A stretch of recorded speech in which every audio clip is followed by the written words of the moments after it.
வணக்கம். இது people English series. இந்த வீடியோல நம்ம பார்க்க போறது ரொம்ப இன்ட்ரெஸ்டிங்கான ஒரு structure.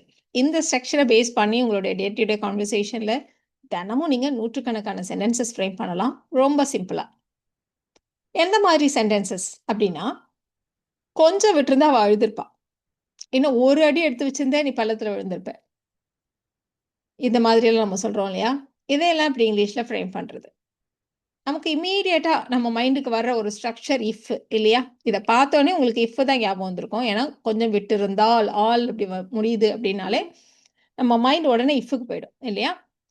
But in regular conversation we often drop if. அது இல்லாமலே நம்ம இத ஈஸியா சொல்லலாம். எப்படி சொல்லலாம் அப்படின்னு பார்க்கலாமா? இதுதான் அந்த structure. a little more noun இல்லன்னா வெர்ப் அண்ட் ரிசல்ட். இந்த லிட்டில் மோர்க்கு பதிலா one more, another, any more, bit more இந்த மாதிரி எது வேணால் நம்ம போட்டுக்கலாம். அது சுச்சுவேஷனுக்கு ஏற்ற மாதிரி. அதை வந்து நம்ம எக்ஸாம்பிள்ஸ் பார்க்குறப்ப அப்படியே பார்த்துக்கலாம். இவ்வளோ இருக்கேன்னு நீங்கள் பயப்பட தேவையில்லை. இதில் சின்ன சின்ன சேஞ்சஸ் பண்ணுவோம், அவ்வளோதான். ஸோ நவுன் இல்லைனா வேர்ப் அண்ட் ரிசல்ட். இந்த ரிசல்ட் அப்படின்னு சொல்கிறது ஒரு ஸ்டேட்மெண்ட், ஏதாவது ஒரு சென்டென்ஸ் அந்த இடத்துல இருக்க போது ஒரு கிளாஸ். இப்போ ஃபார் எக்ஸாம்பிள், கொஞ்சம் விட்டிருந்தா அவள் அழுதுருப்பா அப்படின்னு நம்ம சொன்னோம் இல்லையா? ஸோ கொஞ்சம் விட்டிருந்தால் அதுக்கு தான் நம்ம இந்த பார்ட்டை யூஸ் பண்ணுவோம். அழுதுருப்பால் அதுதான் ரிசல்ட். ஸோ இந்த மாதிரி அழுதுருப்பால் அப்படின்னு வருது இல்லையா? ஸோ பாஸ்டில் எப்படி நடந்திருக்கும் அப்படின்னு சொல்கிற இடங்கள்ல நம்ம உடா ப்ளஸ் V3 இல்லை குடா ப்ளஸ் V3 இப்படி செய்திருக்கலாம், நடந்திருக்கலாம் அப்படி சொல்கிறதுக்கு. இந்த மாதிரி தான் இந்த சென்டென்ஸ் வந்து இருக்க போகுது. இதுவே ஃப்யூச்சரில் பாரு, இன்னும் ஒரு அடி எடுத்துவினா நீ கீழே விழுந்துடுவேன் அந்த மாதிரி சொல்கிறதா இருந்தால் இந்த இடத்துல ஃபியூச்சர் டென்ஸ். ஸோ இவ்வளோதான் இந்த சென்டென்ஸோட ஸ்ட்ரக்சர், இவ்வளோதான். ஸோ இந்த மாதிரி நம்ம ஏகப்பட்ட சென்டென்சஸ் ஃப்ரேம் பண்ணலாம். ஃபஸ்ட்டு சிம்பிளாக கொஞ்சம் விட்டிருந்தா வாழ்ந்திருப்பா, இதை எடுத்துக்கலாம். ஸோ இந்த மாதிரி கொஞ்சம் விட்டிருந்தால் அப்படின்னு வந்தால் a little more அப்படின்னு சொல்லுங்க போதும்.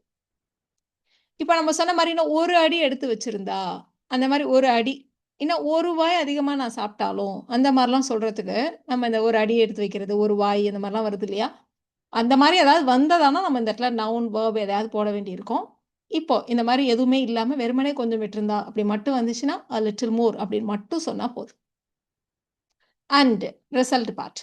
ரிசல்ட் பார்ட் பாருங்க, அவள் அழுதிருப்பாள், அவள் அழுதிருப்பாள். அப்போ would have plus V3. She would have cried. A little more and she would have cried. A little more and she would have cried. அவ்வளோதான். எவ்வளோ சிம்பிள் இல்லை? அப்படியா, அவ்வளோதானா? லிட்டில் மோர்னு சொன்னாலே அவன் கொஞ்சம் விட்டுருந்தான்னு அர்த்தமா அப்படின்னா ஆமாம், அவ்வளோதான். ஸோ இந்த மாதிரி எவ்வளோ ஈஸியாக சென்டென்சஸ் ஃப்ரேம் பண்ணலாம் இல்லையா? இப்போ அடுத்து பாருங்களேன், இதே மாதிரி தான் நம்ம சொல்ல போகிறோம். கொஞ்சம் விட்டுருந்தா கோபத்தில் அவன் யாரையாவது அடிச்சிருப்பான். ஸோ கொஞ்சம் விட்டுருந்தா அப்படி சொல்கிறதுக்கு நம்ம லிட்டில் மோர் மட்டும் சொல்ல போகிறோம். ஏன்னா இந்த இடத்துல வேறு எதுவும் நவுன் வேர்பெல்லாம் இல்லை. ஸோ லிட்டில் மோர் மட்டும் இந்த பார்ட்டில் போதும். இப்போ அவன் கோபத்தில் யாரையாவது அடித்திருப்பான் அப்படின்னு சொல்லணும். அவன் he would have hit யாரையாவது. He would have hit someone in anger. A little more and he would have hit someone in anger. கோபத்தில் அடித்திருப்பான் அப்படின்னு இருக்கு. கோபத்தில் அப்படியெல்லாம் சொல்றதுக்கு இப்போ ரீசெண்டாக ஒரு தடவை நீங்கள் அவுட் ஆஃப் ஆங்கர்னு சொன்னீங்களே, இந்த இடத்துல ஏன் இன் ஆங்கர்னு போடுறீங்க அப்படின்றதையும் நம்ம இந்த இடத்துல கிளாரிஃபை பண்ணிடலாம். ஸோ ஒரு விஷயத்தை ஏன் செய்தோம் அப்படின்னா கோபத்தில் செஞ்சுட்டேன், அந்த மாதிரி ரீசன் சொல்கிறப்ப நம்ம அவுட் ஆஃப் அப்படின்னு நம்ம சொல்லுவோம். பெரும்பாலும் அவுட் ஆஃப் தான் கரெக்டாக இருக்கும். இந்த இன் பார்த்தீங்களான்னா அவங்க எந்த மனநிலையில் எந்த மாதிரி ஒரு ஸ்டேட்டில் அந்த ஒரு விஷயத்த பண்ணுறாங்க அப்படின்னு சொல்கிறதுக்கு நம்ம வந்து இன் யூஸ் பண்ணுவோம். எல்லா இடத்திலும் இந்த இன் கரெக்டாக இருக்காது. இந்த மாதிரி கோபத்தில் அந்த மாதிரி ஒரு சில இடங்களில் மட்டும் நம்ம இன் யூஸ் பண்ணுவோம். இப்போ இந்த இடத்துல நம்ம அவன் வந்து ரீசன் சொல்லலை, அவன் இருக்கிற கோபம், அவன் இருக்கிற அந்த ஸ்டேட்டில், இப்போ இருக்கிற கோபமான மனநிலையில் அவன் யாரையாவது அடிச்சிருப்பான் அப்படின்னு அவனுடைய ஸ்டேட் அதை பற்றி பேசுகிறதுனால தான் நம்ம இன் ஆங்கர்னு நம்ம இதில் போட்டுப்போம். இப்போ அடுத்த எக்ஸாம்பிள் பார்க்கலாமா? கொஞ்சம் விட்டுருந்தா நான் தூங்கியிருப்பேன் அப்படி சொல்ல போகிறோம். a little more, கொஞ்சம் விட்டுருந்தா a little more. நான் தூங்கியிருப்பேன். இந்த இடத்துல நம்ம தூங்க ஆரம்பிக்கிறது அதை தான் நம்ம பேசுகிறோம். அதனால் நீங்கள் வந்து அந்த ஃபுல் தூக்கத்தை பேசுகிறீங்களா இல்லை அந்த தூக்கத்தோடைய ஆரம்பத்தை பேசுகிறீங்களா அப்படிங்கிறத பொறுத்து நம்ம வார்த்தையை கரெக்டாக சூஸ் பண்ணணும். நீங்கள் அந்த ஆரம்ப நிலையை பற்றி பேசுகிறப்ப நம்ம ஃபால் ஸ்லீப் அப்படின்னு நம்ம யூஸ் பண்ணுவோம். அந்த முழு நேர தூக்கத்தை பற்றி பேசுகிறப்ப தான் நம்ம ஸ்லீப்ன்ற வார்த்தையை யூஸ் பண்ணுவோம். ஸோ அதை கொஞ்சம் கவனமாக பார்த்துக்கோங்க. இப்போ நம்ம நம்ம அந்த தூங்க ஆரம்பிச்சிருப்பேன் அந்த மாதிரி தான் நம்ம மீன் பண்ணுறோம் இல்லையா? சரி, கொஞ்சம் விட்டு இருந்தால் a little more. I would have fallen asleep. Fall, third form வந்து fallen. I would have fallen asleep. A little more and I would have fallen asleep. நான் கொஞ்சம் விட்டு தான் நான் தூங்கியிருப்பேன் அப்படி சொல்கிறதுக்கு. சரி, இந்த கொஞ்சம் விட்டுருந்தா அதுக்கு நம்ம நிறையவே எக்ஸாம்பிள்ஸ் பார்த்தாச்சு. நம்ம அடுத்தடுத்ததை பார்ப்போம். இப்போ இன்னும் ஒரு அடி எடுத்து வச்சிருந்தா நீ கீழே விழுந்திருப்பேன் அப்படின்னு நம்ம சொல்லணும். ஸோ இன்னும் ஒரு அடி, இந்த மாதிரி இன்னும் ஒன்று அப்படின்னு சொல்கிற இடங்கள்ல, அதாவது கவுண்டபிள் நவுன்ஸ் கூட வர்றப்போ நம்ம ஒன் மோர் இல்லைன்னா அனதர் இதை நம்ம யூஸ் பண்ணலாம். இப்போ ஒன் மோர் என்னது இந்த இடத்துல இன்னும் ஒரு அடி, ஒரு ஸ்டெப்பு, ஒன் மோர் ஸ்டெப் இல்லை அனதர் ஸ்டெப் அப்படி நம்ம சொல்லிடுவோம். அவ்வளோதான். அப்போ எப்படி சொல்லலாம்? ஒன் மோர் ஸ்டெப் இல்லைன்னா அனதர் ஸ்டெப். அண்ட் நீ கீழே விழுந்திருப்பாய், and you would have fallen down. அப்போ இதை one more step and you would have fallen down அப்படின்னும், another step and you would have fallen down அப்படின்னும் நம்ம சொல்லலாம். But here comes the interesting part. இதே சென்டென்ஸை நாம இன்னும் கொஞ்சம் டீட்டெயில்டாக, already one more step another step அப்படின்னாலே இன்னும் ஒரு அடி எடுத்து வச்சா அப்படிதான் அர்த்தம். இருந்தாலும் இந்த எடுத்து வை அப்படின்றதையும் சேர்த்து சொல்லணுமானா இதே சென்டென்ஸை நாம take one more step and you would have fallen down அப்படியும் நம்ம சொல்லுவோம். இதை கவனிச்சு பார்க்குறவங்களுக்கு நம்ம பாஸ்ட்டை பற்றி பேசுகிறோம். பாஸ்டில் ஒருத்தவங்க விழ போனாங்க ஆனால் விழுவலை. அப்போ நம்ம சொல்கிறோம் நல்ல வேலை இன்னும் ஒரு அடி எடுத்து வச்சுருந்தா நீ விழுந்திருப்பேன் அப்படின்னு பாஸ்ட்டை ரெஃபர் பண்ணி பேசுகிறோம். இங்கே கூட யூ வுட் ஹவ் ஃபாலன் டவுன்னு தான் வருது. அப்படி இருக்கிறப்போ இங்கே ஏன் டேக் ஒன் மோர் ஸ்டெப்பு நம்ம ப்ரெசன்ட் ஃபார்மில் இருக்குது, இது கரெக்டா அப்படின்னு உங்களுக்கு தோணும். ஸோ ஒரு சின்ன எக்ஸ்பிளனேஷன். இதை நம்ம இஃப் வச்சு யூஸ் பண்ணுறப்போ, if you had taken one more step you would have fallen down அப்படின்னு நம்ம டீட்டெயில்டாக சொல்லுவோம். பட் ஸ்போக்கனில் அந்த மாதிரிலாம் நீட்டி முழக்கி பேசுறது இல்லை, சிம்பிளாக சொல்லிடுவாங்க. இந்த இடத்துல நம்ம என்ன ஸ்ட்ரக்சரை யூஸ் பண்ணுறோம் அப்படின்னா, இஃப்பை யூஸ் பண்ணுறது கண்டிஷனல். அந்த ஸ்ட்ரக்சரை யூஸ் பண்ணி அந்த சென்டென்ஸை நம்ம சொல்கிறோம். இந்த ஸ்ட்ரக்சர் வந்து இம்பேரட்டிவ். இம்பேரட்டிவ் அப்படின்னா எங்கே யூஸ் பண்ணுவோம்? ஏதாவது ஒரு ஆர்டர், கமாண்ட் சொல்கிறப்போ, வார்னிங் கொடுக்குறப்போ, இப்போ நம்ம சொல்கிறோம் இல்லையா, சி மைண்ட் யுவர் ஸ்டெப்ஸ் அப்படின்னு நம்ம சொல்கிறோம். ஒருத்தவங்க படியில் இறங்கப்போ பார்த்து இறங்கு அப்படி சொல்கிறப்போ, ஸோ அப்போ நம்ம என்ன சொல்கிறோம்? பார்த்து இறங்கு அப்படின்றதுக்கும் நம்ம இம்பேரட்டிவ் ஃபார்மில் தான் நம்ம சொல்லுவோம், வார்னிங் அதுக்கும். ஸோ அதே மாதிரி தான் இந்த இடத்துலையும் வார்னிங் மாதிரி, நல்ல வேலை ஒரு அடி எடுத்து வச்சுருந்தா விழுந்திருப்பேன் அப்படின்றதையும் நம்ம வார்னிங் மாதிரி சொல்கிறோம். ஸோ அதனால தான் இந்த இம்பேரட்டிவ் ஸ்ட்ரக்சரில் டேக்குன்னு வச்சு சொல்கிறோம், நம்ம பாஸ்ட்டை ரெஃபர் பண்ணால் கூட. சரி, இப்போ அடுத்த எக்ஸாம்பிள் பார்க்கலாம். ஒரு கண்ணாடி கொஞ்சம் அழுத்தி பிடிச்சிடுறோம் ஏதோ ஒன்று, நல்ல வேலை இன்னும் கொஞ்சம் அழுத்தம் கொடுத்துருந்தாலும் அந்த கண்ணாடி உடஞ்சி நொறுங்கியிருக்கும் அப்படி சொல்லணும். ஸோ நம்ம கவுண்டபிள் அப்படின்னா இன்னும் ஒன்று, இன்னும் ஒரு அடி அப்படியெல்லாம் சொல்கிறப்போ ஒன் மோர் அனதர் அப்படி யூஸ் பண்ணோம். இப்போ ப்ரெஷர் கொடுக்குறதுன்றது ப்ரெஷர், ஒரு ப்ரெஷர் ரெண்டு ப்ரெஷர்னு கவுண்டபிள் இல்லை இல்லையா, அது வந்து அளவு தான். ஸோ அந்த மாதிரி அளவு அப்படிங்கிறப்போ நம்ம வந்து லிட்டில் மோர் அதுதான் நம்ம யூஸ் பண்ணுவோம். அப்போது பக்கத்தில் நவுன் வரணும் இல்லையா, இந்த இடத்துல எது நவுன்? அழுத்தம், ப்ரெஷர். அப்போ little more pressure. And what is the result? கண்ணாடி உடஞ்சிருக்கும். The glass would have shattered. The glass would have shattered. Little more pressure and the glass would have shattered. நீங்க அதையே இன்னும் கொஞ்சம் எம்பசைஸ் பண்ண பாரு, இன்னும் கொஞ்சம் அழுத்தம் கொடுத்துருந்தாலும் அப்படி சொல்றதா இருந்தா a bit, இன்னும் கொஞ்சம், a bit more pressure and the glass would have shattered அப்படியே நம்ம சொல்லலாம். So just a bit more pressure இந்த இடத்துல வந்து எம்பசைஸ் பண்றதுக்காக அப்படி சொல்றோம். ஸோ நீங்க கவுண்டபிள் நவுன்ஸா அன்கவுண்டபிள் நவுன்ஸான்னு பாருங்க. கவுண்டபிள் நவுன்ஸ் அப்படின்னா ஒன் மோர் அனதர் அப்படி யூஸ் பண்ணுங்க. அன்கவுண்டபிள் நவுன்ஸ், அப்ட்ராக்ட் நவுன்ஸ் அப்படின்னா லிட்டில் மோர் அப்படி யூஸ் பண்ணுங்க. இப்போ இந்த எக்ஸாம்பிள் பாருங்க.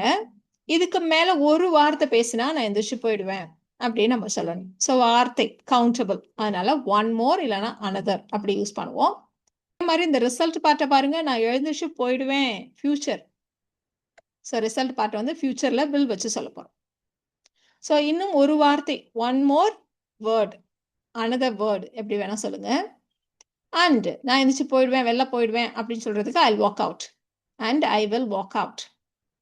One more word and I walk out அப்படி சொல்லலாம். இல்லை டேக் ஒன் மோர் ஸ்டெப்புன்னு சொன்ன மாதிரி சொல்கிறதுன்றது சே இல்லையா, say one more word and I walk out அப்படியே நம்ம சொல்லலாம். வேறு மாதிரி நீங்கள் one more word and I walk அவுட்னு சொன்னாலும் போதும். இல்ல say one more word and I'll walk out. எப்படி வேணா சொல்லலாம்.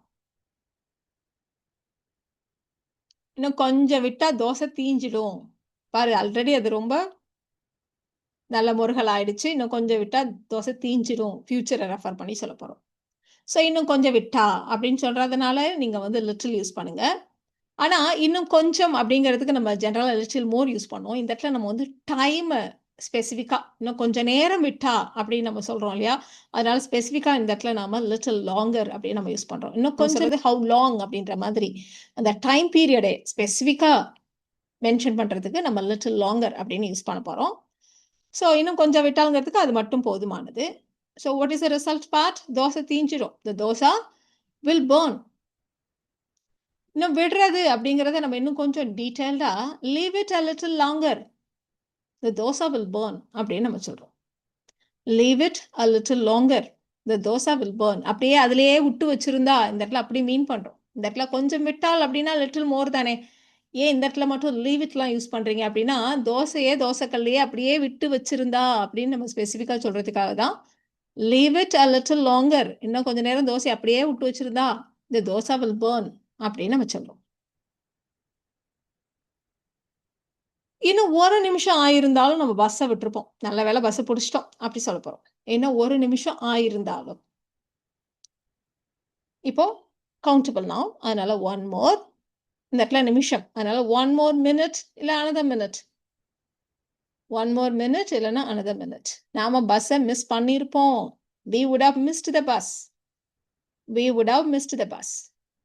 One more minute and we would have missed the bus. Another minute and we would have missed the bus. So இன்னும் ஒரு நிமிஷம் அப்படின்றதுக்கு ஒன் மோர் மினிட் இல்லை another minute நம்ம சொன்னோம். இன்னும் 10 நிமிஷம் லேட்டாக இருந்தாலும் அவரை காப்பாற்றிருக்க முடியாது. ரொம்ப ஒரு காமன் டயலாக் இல்லையா? ஸோ இதை தான் நம்ம சொல்ல போகிறோம். ஸோ இன்னும் ஒரு நிமிஷம்ன்றதுக்கு ஒன் மோர் மினிட் அப்படின்னு நம்ம சொல்லிட்டோம். இப்போ இந்த இடத்துல 10 நிமிஷம் அப்படின்னு நம்ம சொல்லணும். ஸோ ஜஸ்ட் ஒன்னுக்கு பதிலாக 10ன்னு போட்டுருங்க, அவ்வளோதான். அப்போ 10 more minutes. 10 more noun. இப்போ 10 more minutes இல்லைன்னா another 10 minutes. நாம் அவரை காப்பாற்றிருக்க முடியாது. we couldn't have saved him. we couldn't have saved him. So பாஸ்ட்ல would have, could have, V3ன்னு சொன்னோம். நெகட்டிவாக இருக்கிறதுனால we couldn't have saved him. So 10 more minutes and we couldn't have saved him. Another 10 minutes and we couldn't have saved him. இதே கொஞ்சம் change பண்ணி ஒரு 10 நிமிஷத்துக்கு நீங்க முன்னாடி வந்திருந்தா அவரை காப்பாத்தி இருப்போம் அப்படின்னு நம்ம சொல்லலாம். காப்பாத்தி இருக்கலாம் அப்படி சொல்ல போறோம்.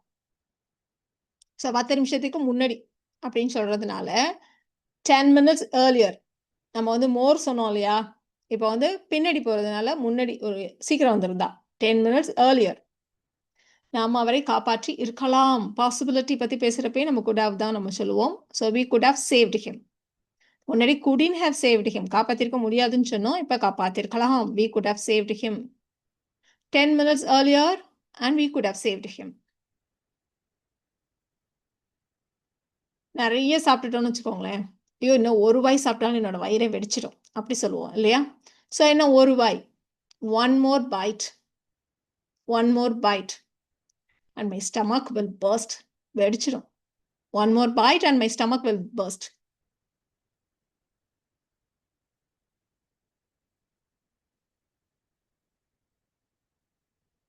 இப்போ இந்த சென்டென்சஸை நீங்க ட்ரை பண்ணுங்க. கொஞ்சம் விட்டுருந்தா உண்மையை சொல்லியிருப்பா. 5 நிமிஷம் லேட்டா வந்திருந்தா கடை மூடி இருக்கும். நல்ல வேலை வந்துட்டோம் அப்படி சொல்றோம். இன்னும் 5 நிமிஷம் முன்னாடி வந்திருந்தா அவரை நம்ம மீட் பண்ணியிருக்கலாம். ஸோ இதான் நீங்க ட்ரை பண்ண வேண்டிய சென்டென்சஸ். ட்ரை பண்ணுங்க. உங்களுக்கான ஆன்சர்ஸை நீங்க அடுத்த ஸ்லைட்லயே செக் பண்ணிக்கலாம்.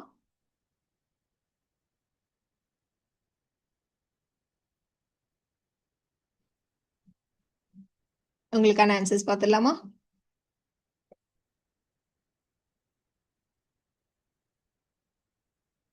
ஸோ இந்த வீடியோல நாம எப்படி விட்டுருந்தா, இன்னும் ஒரு 5 நிமிஷம் ஆயிருந்தா, இதையெல்லாம் சொல்றதுக்கு இஃப் இல்லாம எப்படி சிம்பிளா ஸ்போக்கனுக்கு ஏற்ற மாதிரி நம்ம சென்டென்சஸ் ஃப்ரேம் பண்றது அப்படின்றத தெரிஞ்சுக்கிட்டோம்.